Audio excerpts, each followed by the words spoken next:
The Mercury Theater on the air.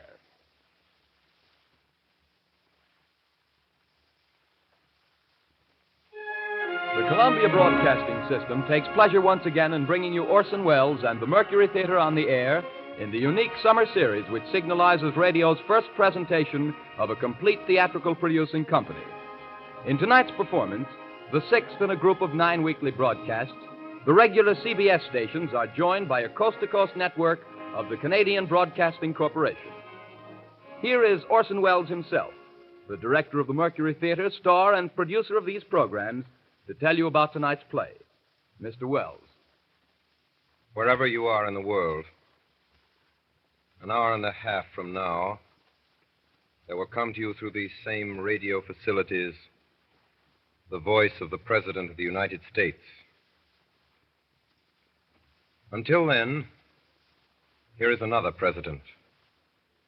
His words, at least, which on Monday, August the 15th, 1938, are still entirely alive, and his person preserved in a fine and very famous play. His words we have collected for this broadcast from many sources, from letters and speeches, debates and proclamations, and from the written record of his own private conversation. They amount to a testament of his abiding faith in this, our land of the free. Much of it you will recognize, and much of it is as new as though this microphone were in the White House tonight.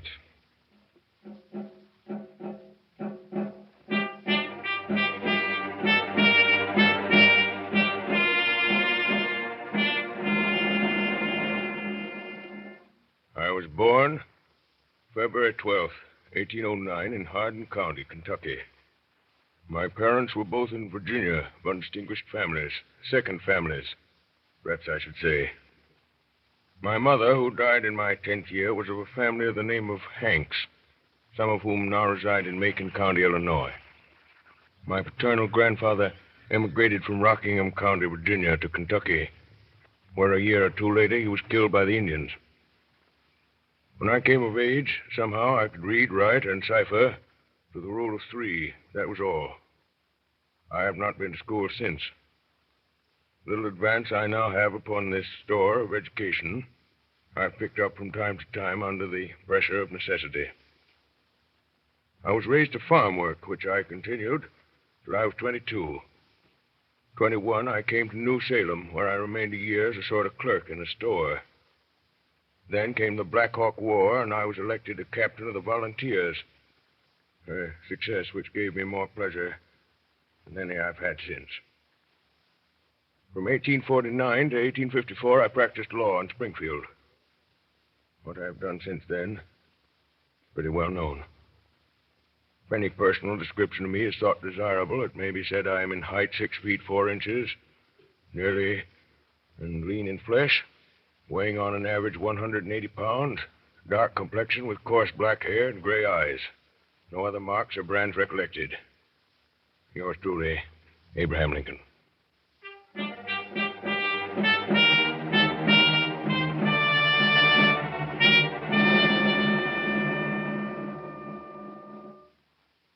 Gentlemen, you said this was a great evening for me. It is. And I'll say more than I mostly do because it is. I'm likely to go into history now with a great man. For now I know better than any how great he is. I'm plain-looking, and I've a sharp tongue, and I've a mind that doesn't always go in his easy highway. And that's what history will see, and it will laugh a little and say, "Poor Abe Lincoln." That's all right, but it's not all. I've always known when he should go forward and when he should hold back. I've watched and watched. There are women like that, lots of them. But I'm lucky. My work's going farther than Illinois. It's going farther than any of us can tell. I made things easy for him to think and think when we were poor. And now his thinking has brought him to this. They wanted to make him governor of Oregon. And he would have gone and have come to nothing there. I stopped him. Now they're coming from Chicago, from the Republican convention there, to ask him to be president. And I've told him to go. It's a great place for a man to fill. You know, it's hard to believe. When I think of the times I've sat in this room of an evening and seen your husband come in, ma'am, with his battered hat and tie falling off the back of his head, and stuffed with papers that won't go into his pockets, and God darning some rascal who done him about an assignment or a trespass, why, I can't think he's gone up there into the eyes of the world. Well, Mary. How do, Samuel? How do, Timothy? Good evening, Abraham. Good evening, Abraham. Well, we'll be going. We only came in to give you good faring, so to say. Great word you got to speak this evening. Makes a humble body almost afraid of himself, Abraham. To know his friend is to be one of the great ones of the earth, with his yes and no law for these many, many thousands of folk. Makes a man humble to be chosen so, Samuel. So humble that no man but would say no to such bidding if he dare. To be president of this people, and trouble gathering everywhere in men's hearts. It's a searching thing. Bitterness and scorn and wrestling often with men I shall despise, and perhaps nothing truly done at the end. But I must go. Samuel, Timothy, let's blast that cordial, Mary, before they leave. May the devil smudge that girl. Susan Deddington, where's that darnation cordial? It's all right, Abraham. I told the girl to keep it out. Oh, the cupboard's choked with papers. Here you are. Poor hospitality for whiskey-drinking rascals like yourselves, but the thought's good. Oh, don't mention it, Abraham. We wish you well, Abraham. Our compliments, ma'am. Samuel, I give you the United States of America and Abraham Lincoln. Thank you. Samuel, Timothy, I drink to the hope of honest friends. Mary, the friendship. I'll need that always, for I've a queer, anxious heart. Give you the United States of America. Well, good night, Abraham. Good night, ma'am. Good night. Good night. Night, ma'am. Good night, Mr. Stone. Good night, Mr. Good night, Copley. Samuel. Good night, Timothy. Thanks for coming. You'd better see them in here. 5 minutes to 7. You're sure about it, Mary? Yes. Aren't you? We mean to set bonds to slavery. The South will resist. They may try to break away from the Union. If the Union is set aside, America will crumble. Saving of it may mean blood. Who is to shape it all if you don't? There's nobody. I know it. Then go. Go. The gentlemen have come. I'll come to them. I'll send them in. Abraham, I believe in you. I know. I know.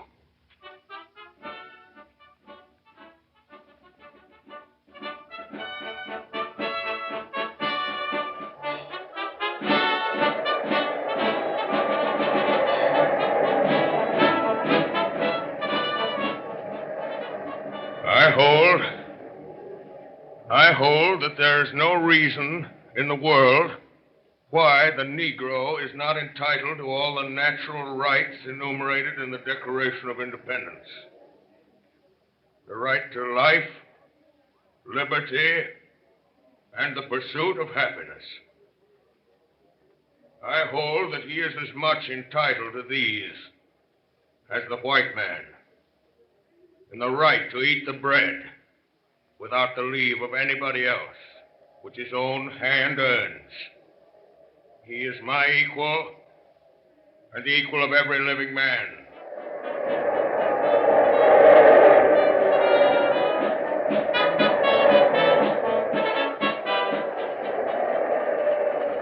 November 6, 1860.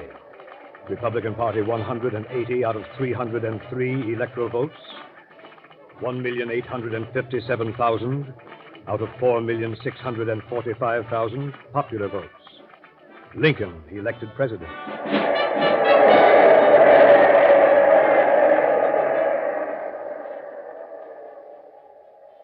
Fellow citizens of the Senate and House of Representatives, this issue, the right of secession, embraces more than the fate of these United States.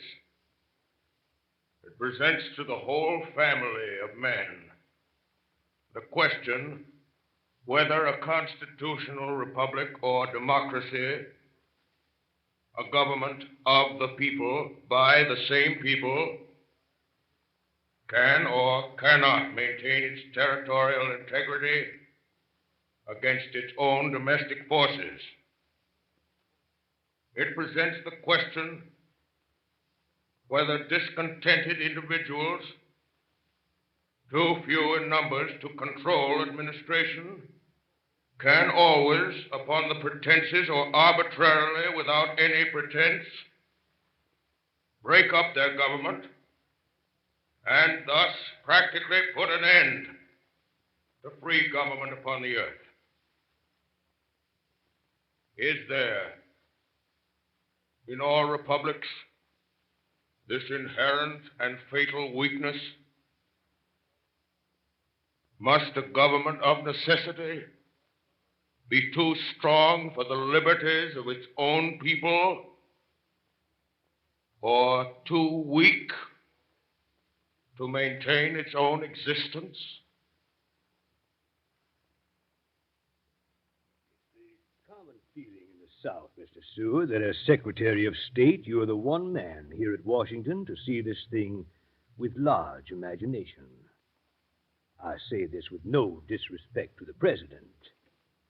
But what does his experience of great affairs of state amount to beside yours, Mr. Seward? My support of the President is, of course, unquestionable, Mr. Jennings. Oh, entirely. But how can your support be more valuable than in lending him your unequaled understanding? You understand, of course, that I can say nothing officially. These are nothing but informal suggestions. But I may tell you that I am not unsympathetic. I was sure that that would be so. Yes, come in. The President is coming up the stairs, sir. Thank you. This is unfortunate. Say nothing and go at once. Here he is. Good morning, Mr. Seward. Good morning, Miss Jennings. Good morning, Mr. President. And I'm obliged to you for calling, Mr. Jennings. Good morning. Perhaps Mr. Jennings could spare me 10 minutes. Say 5 minutes. I'm anxious always for any opportunity to exchange views with our friends of the South. Much enlightenment may be gained in 5 minutes.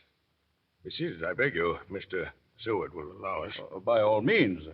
Shall I leave you? Leave us, but why? I may want your support, Mr. Secretary, if we should not wholly agree. Well, Mr. Jennings, you have messages for us. Mr. Jennings, in his anxiety for peace, was merely seeking the best channel through which suggestions could be made. To whom? To the government. The head of the government is here. But, Come, sir. What is it? It's this matter of Fort Sumter, Mr. President. Yes? If you withdraw your garrison from Fort Sumter, it won't be looked upon as weakness in you. We believe that the South at heart does not want secession. It wants to establish the right to decide for itself. The South wants the stamp of national approval upon slavery. Can't have it. Mr. President, if I may say so, you don't quite understand. Does Mr. Seward understand? I believe so. You were wrong. He doesn't understand because you didn't mean him to. I don't blame you. You think you're acting for the best. You think you've got an honest case, but I'll put your case for you, and I'll put it naked. Many people in this country want abolition. Many don't. But every man, whether he wants it or not, knows it may come. Why does the South propose secession? Because it knows abolition may come, and it wants to avoid it. I said the other day that Fort Sumter would be held as long as we could hold it. I said it because I know exactly